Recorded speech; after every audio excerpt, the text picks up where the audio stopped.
Okay, so we're going to go over my Google listing and a couple of other ones.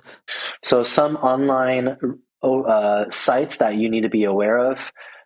Google My Business being the biggest one currently. Bing is coming up because of the Chat GPT.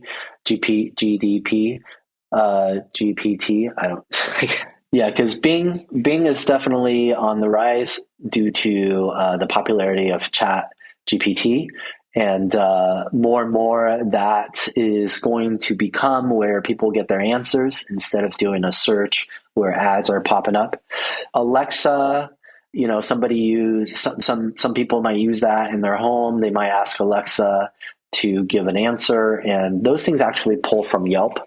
And Bing also pulls from Yelp.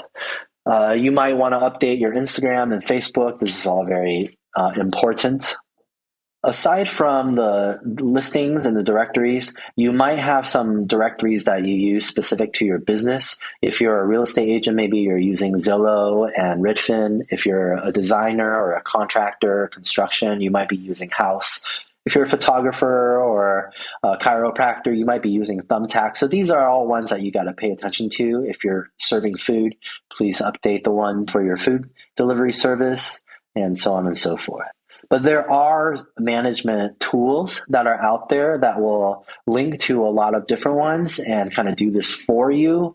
Yext being sort of the newer one. Reputation.com also does that. Some of the older ones are HubSpot, High Level. These are a little bit more, you have to do it on your own, but Yext and Reputation.com are currently the ones that people are using. Okay. So I wanted to show you what happens when I search for myself here. The result on the side is your Google My Business listing. So here you can see people will be able to see your image that you use as your cover image, and they'll be able to see a street view unless you change that.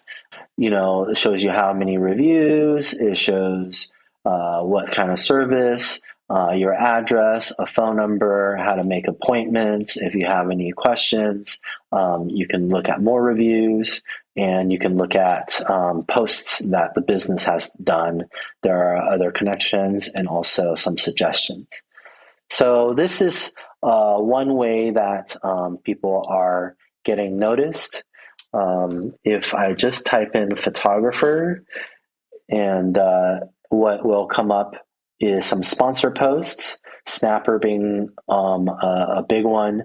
And then also you'll get this, what we call a 3-block.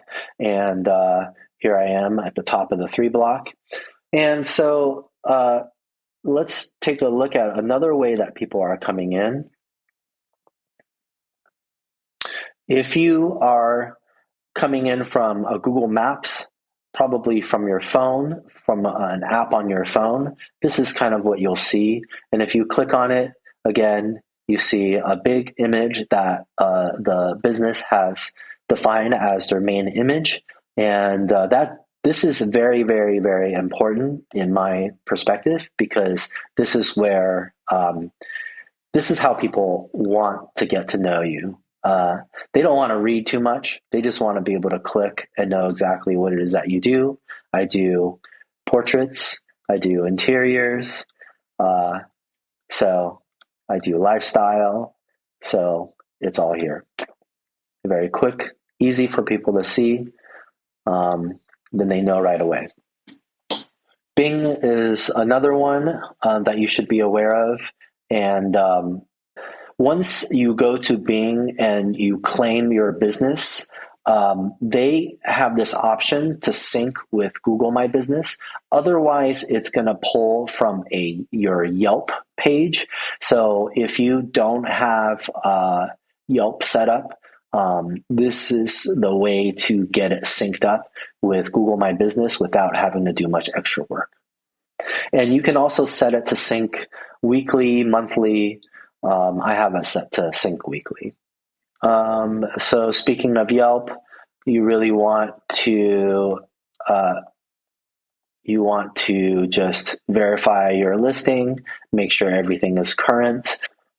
So for Yelp, they do request that you pay for additional services like having a logo, and having multiple reviews. They do sort of um, uh, I'm not a personal fan of Yelp, but I do have my listing on here. You can do things like pay money to add images, and you can pay money for more call to action, and so on and so forth.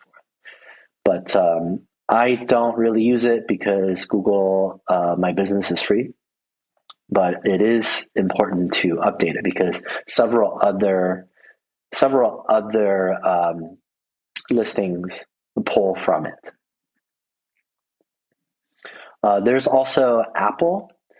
Okay, this is called Apple Business Connect, and okay, there you go. So yeah, oftentimes getting signed into the various platforms is kind of the biggest pain in the neck. But once you're in, you're in. So here we go. I definitely wanted to claim my business. For this one, you can add an image. I've added this image a few times. I'm not sure why it's not sticking.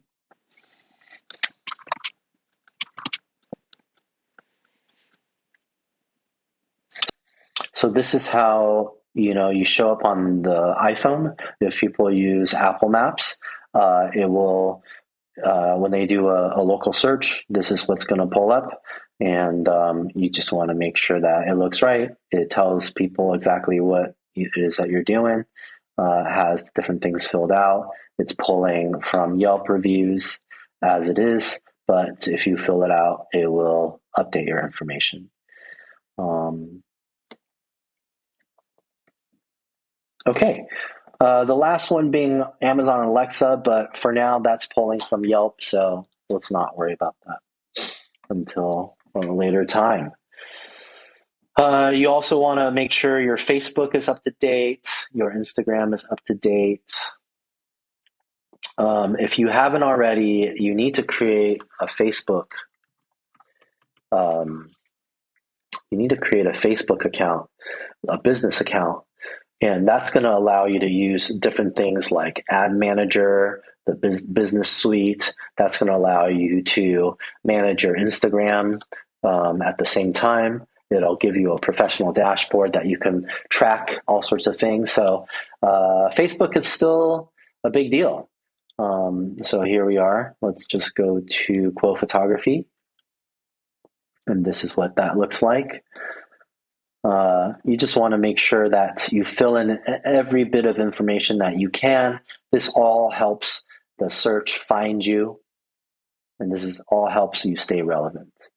All right, so let's take a look at the last 90 days because this is when I really started to put money into it. So you can see what happened before we started using it. And there was a spike in the beginning because I think the algorithms will try and push you out there to see what your audience is. And then you can see that we have a steady number of visitors, new Instagram followers. So every time we do a post, we can see what's happening. Okay. So let's take a look at the next one here.